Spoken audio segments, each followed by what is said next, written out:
Hello everyone, welcome back to series of Java programming.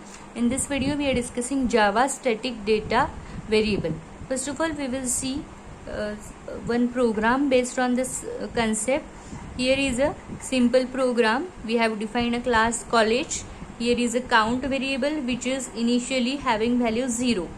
Then this is a college method, and in this college method we have incremented value of this count variable and displayed the value of count. Okay, now if the problem is you have to count the number of students enrolled in a college in different branches, and if and it should show the total count, not branch wise count. In that case we will see how this works.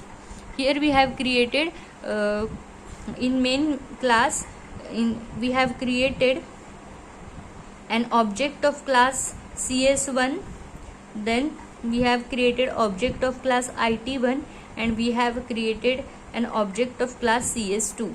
So here you can see the count is incremented individually, that is each time you are incrementing creating a new object, it is incrementing the count.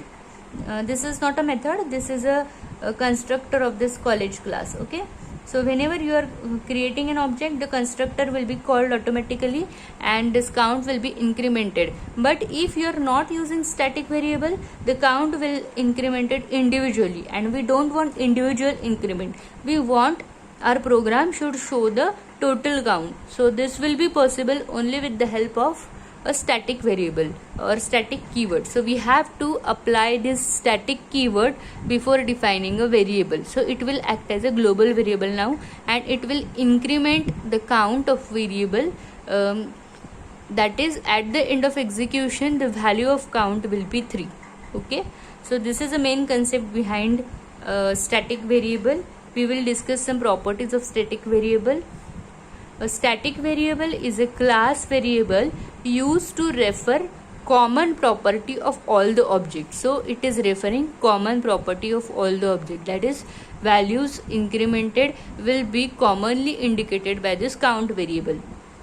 Then second one is it gets memory only once in class area at the time of class loading and makes the program memory efficient. So this is the main advantage of using this static variable. It makes the program memory efficient, and the memory will be allocated at once only at the loading time. So this is about static data or static variable. Now we will discuss static method. So Java static method, again we will see this program and next we will discuss its properties. So this is a simple class C1. Here we have defined integer type of I variable. Again this is a static string name variable we have defined and assign value to that. Then static void update method, and in that method, so you can see here this is not a simple method, both the methods we have used. This is a static method and this is a non-static method. And in the static method the name assigned to the name variable we have assigned as string EEC classes. Then in main method, in display method we have displayed as name, and in this main method we have called this update method, and then c1 dot object equal to new c1 and c1 dot display. So you can see here when we are calling this update method we are not using any object because this update method is a static method. So this is a property of a static method. Okay, so properties are it belongs to the class rather than instance of a class. That's why there is no need to use the instance variable to call it. It can be called without need of a class object. We have called this update method here without any class object, and then this and super keywords cannot be used here. Okay, in case of instance method these two keywords cannot be used, and static method cannot use non-static data member or method directly. So you can see here the name is used by this update method. Update method is a static method and this name is a static variable. So this static method can directly use only static data and non-static data cannot be used by this static method. Okay, so what are the properties of static method? Static method belongs to class. Static method can be is called without need of class object. Okay, and it cannot access non-static members. It can access only static variables directly. So these are some properties of the static method. And next we will discuss Java static block. So here we have defined one class, then this is a static block. We have to write a keyword before this block. That's why it is a static block, and in this we have displayed one statement, static block.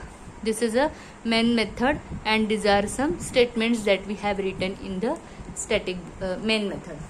Now we will discuss properties of a static block. It is used to initialize the static data member. So if you have to initialize any static data member, then you can use a static block. It is executed before main method at the time of class loading. So every time you have to use the static block, it is executed before main method. Okay, and Java program can be executed without main method with the help of a Java static block, but it is limited for some versions of Java. It is possible only before the JDK's 1.7 versions. So this is about static block. So these are some topics we have covered in this video. We discuss Java static data or variable, then we discuss Java static method, and then we discuss Java static block. I hope you understand the concept. That's all for this video. Thank you for watching and don't forget to like, share and subscribe to see more videos on this topic.